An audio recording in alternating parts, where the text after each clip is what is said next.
Hi, welcome back to Calm, Cohesion Across Literacy Models. I'm so glad that you're here.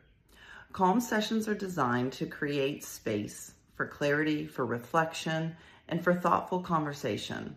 This is not a space for debate. This is not a space for quick conclusions or even for choosing sides. It's a space to slow down, step away from the noise, and examine ideas with real intention. Across these sessions, we'll explore many complex topics about literacy and learning.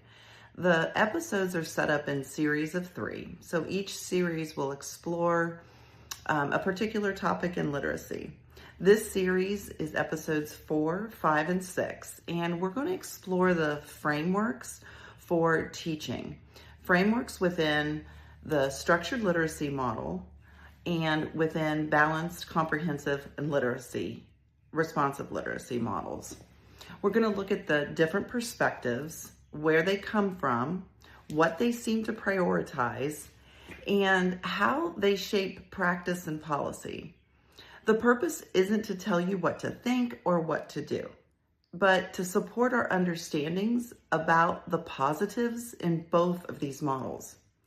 We're also here to really be informed about decisions that we make because they really do rely on our context. We really need to understand the different aspects so that we can make really good positive decisions for our students as educators.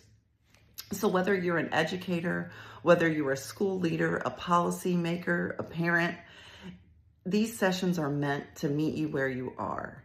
These sessions are meant to find cohesion, and they're meant to actually think about how we can be better at what we do if we understand and utilize the distinctions and the differences to best serve children. Reading is often described using different organizational models, such is the case with structured literacy and balanced comprehensive responsive literacy. In actuality, we will see that these models describe overlapping processes, even when the terminology or structure differs. This slide places these two commonly referenced models side by side. Structured literacy describes reading in terms of the 5 major components: phonemic awareness, phonics, fluency, comprehension, and vocabulary. It then describes the subcategories of comprehension, which are vocabulary, metacognitive strategies, background knowledge, and text structures. These subcategories describe what comprehension draws upon, not separate skills. So let's take a look now at the other side with balanced, comprehensive, and responsive literacy. Rather than organizing reading into components, BCR describes what readers do while reading. These actions are categorized into 3 ways of thinking: within the text, beyond the text, and about the text. Within each of these categories, there are actions that readers process while they're reading. So the 5 components describe what supports reading development, and the systems of strategic activity describe how readers actively process text. Both recognize reading as complex and developmental.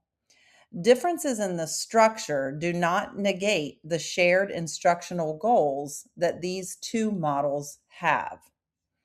Understanding both lenses help educators make instructional choices, communicate across frameworks, and reduce false dichotomies in literacy conversations. When we slow down and look closely, we often find that these models are less about disagreement and more about emphasis, each offering language for a different way of understanding readers at work.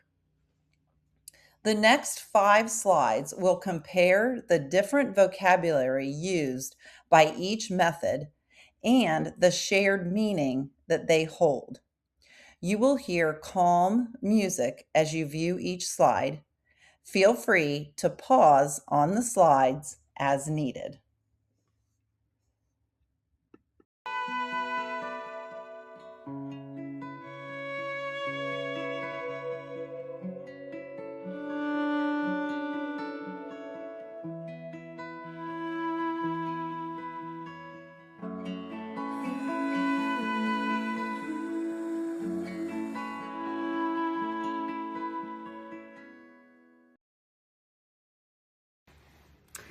I believe that many disagreements sound larger than what they really are, because in this situation, the same reading behaviors are often named differently depending on what the framework is emphasizing or what perspective the framework is coming from.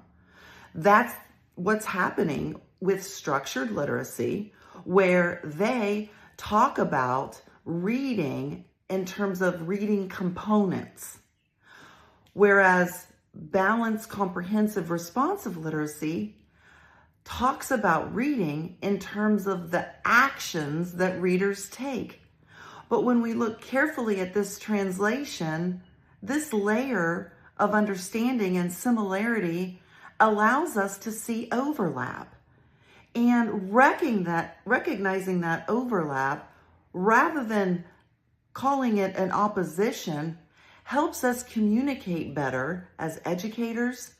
We can understand more about the frameworks and the similarities, and then we can focus our attention on what our students actually need instead of worrying about labels under which we're teaching them.